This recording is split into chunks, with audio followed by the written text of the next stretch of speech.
अब हिंदुस्तान के अंदर इंसानों की संख्या कम हो रही है। कुछ हैवान हो गए हैं, कुछ शैतान हो गए हैं।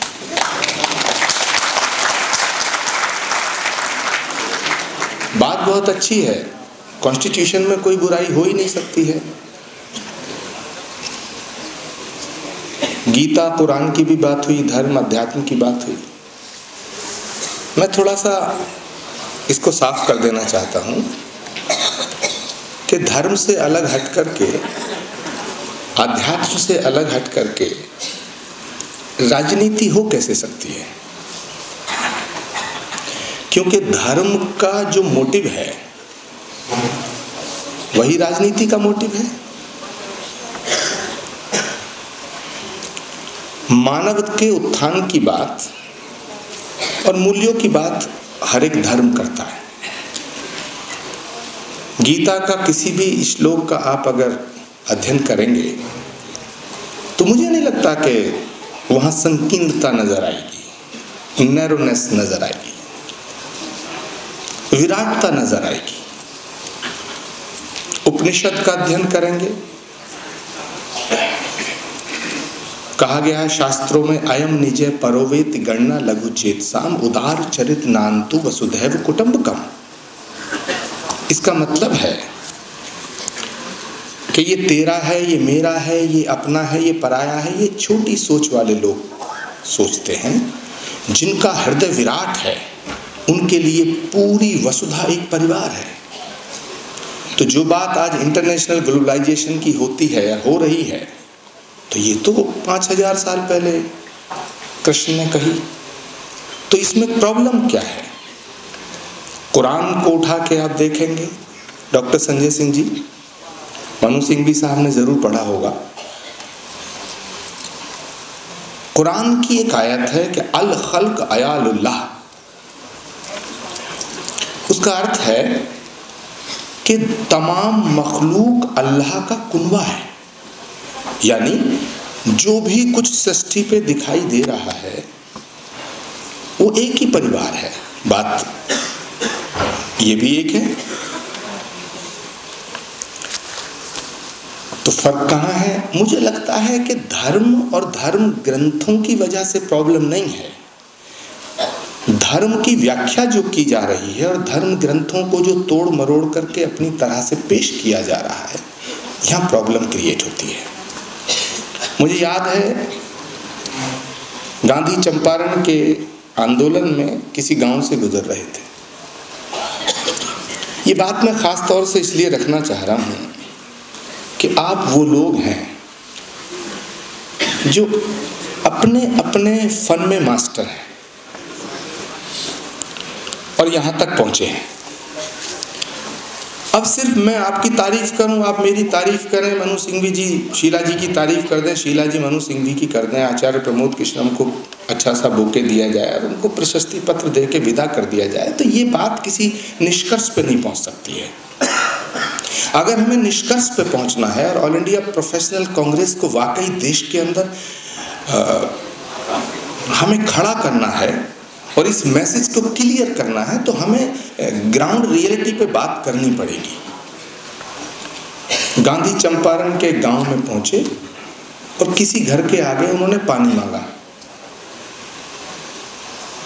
अंदर से पानी देने वाली महिला ने हाथ करके बाहर वो गिलास, लोटा, जो भी बर्तन था दे दिया। तो गांधी थोड़ा ठहरे, उन्होंने कहा भाई ये बात मेरी समझ में नहीं आई, आपको मुझे पानी घर से लाना है तो बाहर आकर के दे दो। अंदर जो महिला थी उसने कहा कि बापू मैं बाहर नहीं आ सकती। तो उसने कहा क्यों नहीं आ सकती? गांधी ने सोचा हो सकता है कोई पर्दा।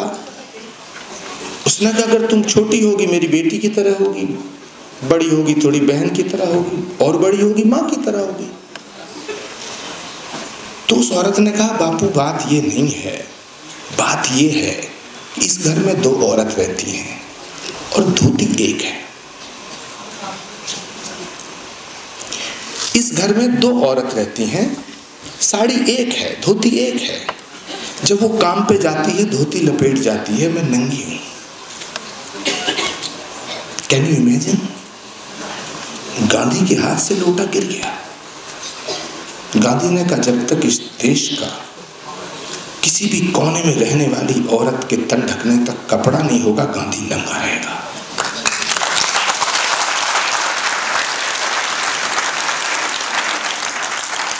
आप में से बहुत से लोग नहीं जानते होंगे कि गांधी नंगे क्यों रहते थे, और गांधी ने उस वचन को आखिरी सांस तक निभाया। ये गांधी का देश है, लेकिन अफसोस हो क्या रहा है? लोहिया का नाम सुना होगा, राम मनोहर लोहिया, सुना ना सबने? समाजवाद के जनक के रूप में उनको जाना जाता है। जब लोहिया का अंतिम समय आया, इतने बड़े विचारक, इतना बड़ा क्रांतिकारी व्यक्ति, सामाजिक मूल्यों को जीने वाला व्यक्ति, इतना प्रसिद्ध व्यक्ति, जब उनका अंतिम वक्त आया तो उनकी जेब से कुछ कागज जिन पे कुछ पॉइंट्स लिखे हुए थे और 10 आने पैसे, 10 आने, 10 रुपए नहीं, 10 आने, एक आने में 6 पैसे हुआ करते थे, तो 10 आने में कितने हुए? 60 पैसे। 10 आने पैसे लोहिया की जेब में निकले। अफसोस तब होता है जब लोहिया के नाम पे बनी पार्टी के नेता 10-10 हजार करोड़ के मालिक होते हैं।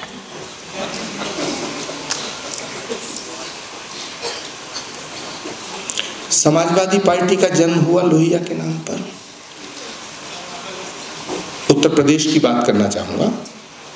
बातें थोड़ी कड़वी करनी पड़ेंगी, अब मैं कड़वी करने के लिए जाना जाता हूं। समाजवादी पार्टी के राष्ट्रीय अध्यक्ष कौन हुए? मुलायम सिंह यादव। उसके बाद उनके प्रमुख महासचिव हुए उनके भाई राम गोपाल यादव। उसके बाद दूसरे महासचिव हुए उनके भाई शिवपाल यादव, और मुख्यमंत्री बनाया अपने पुत्र अखिलेश यादव को। महिला विंग बनाई तो उसकी राष्ट्रीय अध्यक्ष बनाई बहू डिंपल यादव। अब ये समाजवाद का कौन सा अनूठा नमूना है डॉक्टर साहब? लेकिन कांग्रेसी कोई नेता समाजवादियों के खिलाफ नहीं बोल सकता, क्योंकि उन्हें समर्थन लेना है।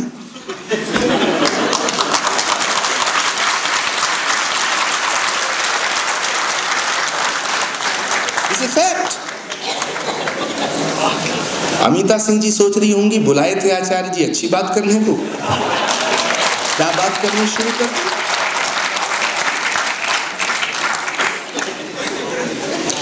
एक दिन मैं अभी टेलीविजन पे देख रहा था बहन मायावती जी की प्रेस कॉन्फ्रेंस। भाई मैंने कुछ कहा ही नहीं, आप क्यों हंसना शुरू हो गए? अमिता जी आपने पता नहीं देखी नहीं देखी, डॉक्टर संजय सिंह साहब यहाँ बैठे हैं, इन्होंने जरूर मायावती जी का कार्यकाल देखा होगा, मायावती जी भी गौर से देखी होंगी। लेकिन वो प्रेस कॉन्फ्रेंस में वो एक सेंटेंस कहती हैं कि हमारी जैसी ईमानदार पार्टी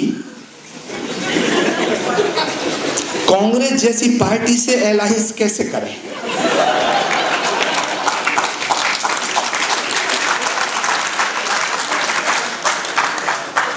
अब सोचो जरा, और ईमानदार शब्द पे जोर डाला उन्होंने कि हमारी जैसी ईमानदार पार्टी, अब बताओ कांग्रेस से अलायंस कैसे करे।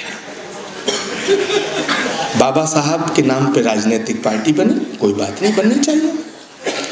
इस देश का कोई पत्रकार, कोई वकील, बैठे हैं मनु सिंह जी, सुप्रीम कोर्ट का कोई जज, हाई कोर्ट का कोई जज, लोकल अदालतों का कोई जज, कोई आईएएस ऑफिसर, कोई आईपीएस ऑफिसर, और देश के किसी भी पार्टी के कोई भी कार्यकर्ता से लेके बड़े से बड़े नेता सब जानते हैं कि वो 10-10 करोड़ रुपया लेके टिकट देती हैं। किसी की मजाल है जो उनसे पूछे क्यों लेती हो? कोई पीआईएल दाखिल कर सकता है? मनु सिंघवी जी अगर कहें तो हम लोग तैयार हैं पीआईएल करने के लिए।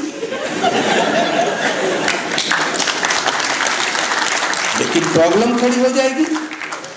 अगर PIL किसी ने की और मनोज सिंघवी जी सुप्रीम कोर्ट पहुंच गए तो कांग्रेस हाई कमान आए कहेगा कि भाई क्या कर रहे हो आप।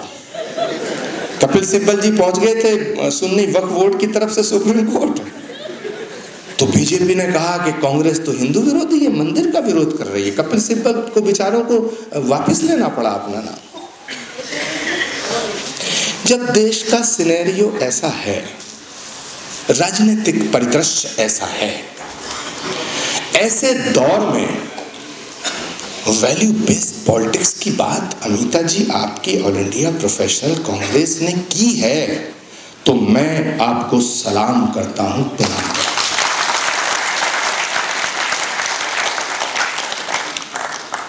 दोस्तों, जब सूरज चमक रहा हो और आप बाहर जाकर के 1000 वॉट का बल्ब जलाओ तो कोई बड़ा काम नहीं है, उससे कुछ नहीं होगा।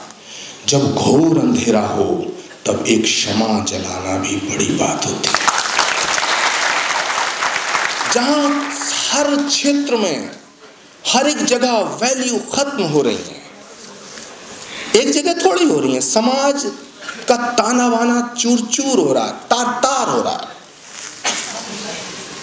आप लोग आए हैं, वक्त निकाला है, आप लोग जुट रहे हैं, लेकिन मुझे अफसोस के साथ कहना पड़ रहा है कि वैल्यू बेस्ड पॉलिटिक्स की बात दिल्ली के इस ऑडिटोरियम में होगी तो अच्छी बात है, लेकिन देश नहीं जागेगा।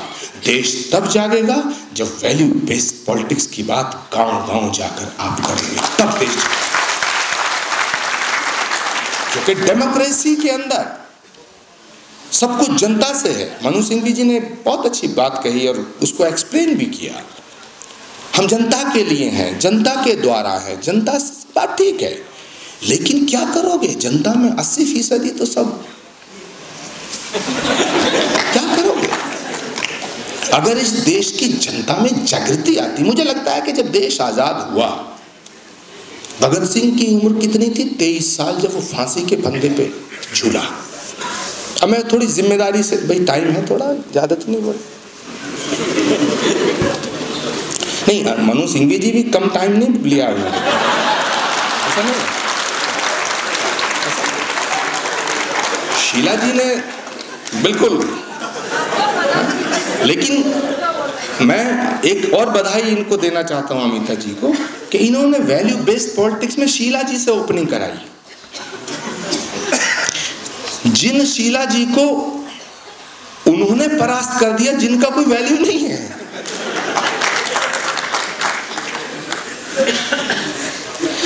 भगत सिंह की बात मैं इसलिए कर रहा हूं कि 23 साल का जवान, उसके सपने क्या होते हैं? आप लोग भी 23 साल से गुजरे होंगे।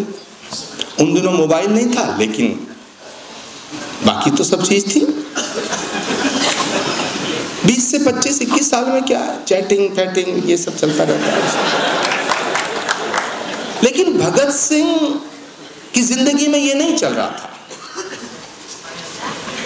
इस देश की मिट्टी को खून चाहिए, बलिदान चाहिए, उसके जहन में ये चल रहा था। सुबह फांसी होने वाली है, शाम को उसकी मां मिलने आती है। अब मैं इसलिए ये बात थोड़ा सा उधर ले जाना चाह रहा हूं कि देश कैसे कैसे रास्तों से गुजरा है। हम ये सोचते हैं जैसा आप सोच रहे होंगे ये देश ऐसा ही था। शीला जी जब चीफ मिनिस्टर नहीं थी, उससे पहले दिल्ली कैसी थी, और 15 साल के बाद दिल्ली कैसी बनी। ये जो स्टेडियम्स देख रहे हैं, फ्लाईओवर्स देख रहे हैं, लेकिन दिल्ली की जनता ने उन्हीं शीला दीक्षित को हरा दिया।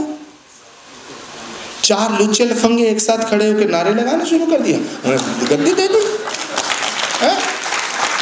महाझूठे, महामक्कार, दुनिया भर के चोर।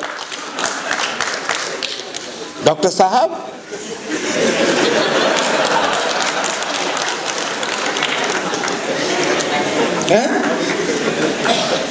ऐसे नहीं, देश कहां से गुजरा है।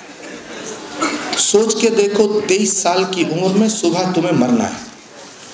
जिसकी उम्र ज्यादा है वो भी सोच ले कल मरना है। रात भर नींद नहीं आएगी मेरे दोस्तों। अगर ये पता चल जाए ना कि तुम्हें ऐसी बीमारी है जिसको क्योर नहीं किया जा सकता है, उसे पता था सुबह जाएगा, माँ आती है, माँ की आंखों में आंसू हैं। कहता तुम मेरी माँ है, भगत सिंह की माँ है, तेरा बेटा कोई गुनाह की सजा पाने के लिए फांसी पे नहीं चढ़ाया जा रहा है, तेरा सर फख्र से ऊंचा होना चाहिए, चेहरे पे चमक होनी चाहिए। तो उसकी माँ कहती है कि बेटा मैं जानती हूँ, बट जब तू पैदा हुआ था ना एक सपना देखा था, और जैसे जैसे तू बड़ा होता चला गया मेरा सपना बड़ा होता चला गया। मैंने सपना देखा था जो हर माँ का होता है कि तू बड़ा होगा, जवान होगा, घोड़ी पे चढ़ेगा, शादी होगी, दुल्हन आएगी। सोचती हूँ 23 साल की उम्र में तू कल चला जाएगा तो मेरा सपना टूटता नजर आता है, और जब सपना टूटता है तो आंखें छलछला जाती हैं। माफ करना बेटा। तो भगत सिंह का मैसेज क्या है? अपनी माँ के थ्रू भगत सिंह अपनी माँ से कहता है, पहले उस जज्बे को भी सलाम करना, सोचना एक ऐसा व्यक्ति जो कल जाने वाला, वो क्या कह रहा है कि तू न रोना कि तू है भगत सिंह की माँ, कि तू न रोना कि तू है भगत सिंह की माँ, मर के भी लाल तेरा मरेगा नहीं, घोड़ी चढ़कर तो लाते हैं दुल्हन सभी, हंस के हर कोई फांसी चढ़ेगा।